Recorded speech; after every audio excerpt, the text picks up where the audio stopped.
हे साध्वी, तुम्हारे भाई बंधु समस्त प्राणियों के प्रति दुर्भाव रखते हैं। हम उनके मंगल के लिए उनके प्रति दंड विधान किया है, उसे तुम अज्ञानियों की भांति अमंगल मान रही हो। यह तुम्हारी बुद्धि की विषमता है। हे देवी, जो लोग भगवान की माया से मोहित होकर के देह को ही आत्मा मान बैठते हैं, उन्हीं को ऐसा आत्मा होता है कि यह मित्र है, यह शत्रु है और यह उदासीन है। समस्त देहधारियों की आत्मा एक ही है और कार्य कारण से माया से उसका कोई संबंध नहीं है। जल और घड़ा आज उपाधियों के भेद से जैसे सूर्य, चंद्रमा आज प्रयासित पदार्थ और आकाश भिन्न भिन्न मालूम पड़ते हैं, परंतु है एक ही, वैसे ही मूर्ख लोग शरीर के भेद से आत्मा का भेद मानते हैं।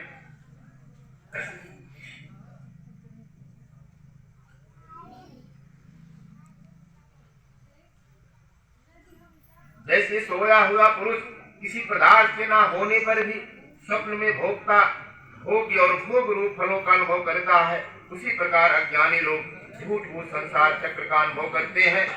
इसलिए हे साध्वी, अज्ञान के कारण होने वाले इस शोक को त्याग दो।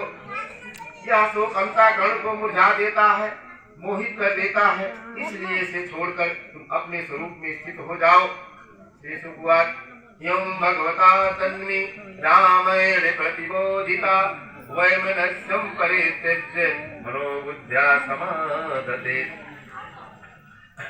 श्री सुखदेव जी कहते हैं कि हे राजन, हे परीक्षित, जब बलराम जी ने इस प्रकार समझाया, तब परम सुंदरी रुक्मिणी जी ने अपने मन का मैल मिटा करके विवेक बुद्ध से उसका समाधान किया। रुक्मिणी की सेना और उसके तेज का नाश हो चुका था, केवल प्राण बच रहे थे। उसके चित्त की सारी आशा आकांक्षाएं व्यक्त हो चुकी थी और शत्रुओं ने अपमानित करके उसे छोड़ दिया था। उसे अपने विरूप किए जाने की कष्टदायक स्थिति भूल नहीं पाती थी, अतः उसने अपने रहने के लिए भोजकट नाम की एक बहुत बड़ी नगरी बसाई। उसने पहले ही यह प्रतिज्ञा कर ली थी, क्योंकि प्रतिज्ञा करके गया था, या तो मैं स्वयं आऊंगा, आऊंगा तो अपने बहन को लेकर के आऊंगा, और नहीं आऊंगा तो फिर दोबारा अपने देश में वापस नहीं आऊंगा।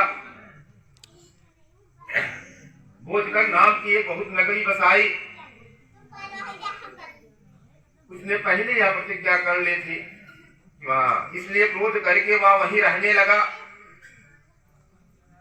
तदा महोत्सव निर्णाम यदुपुर्याम गृहे गृहे अभो धन्य भावानाम कृष्णे यदुपतो निरे। सुखदेव जी महाराज कहने लगे, हे परीक्षित, भगवान श्री कृष्ण ने इस प्रकार सब राजाओं को जीत लिया और विधव राजकुमारी रुक्मिणी जी को द्वारका में ला करके उनका विधि पूर्वक हमारी ग्रहण संस्कार किया।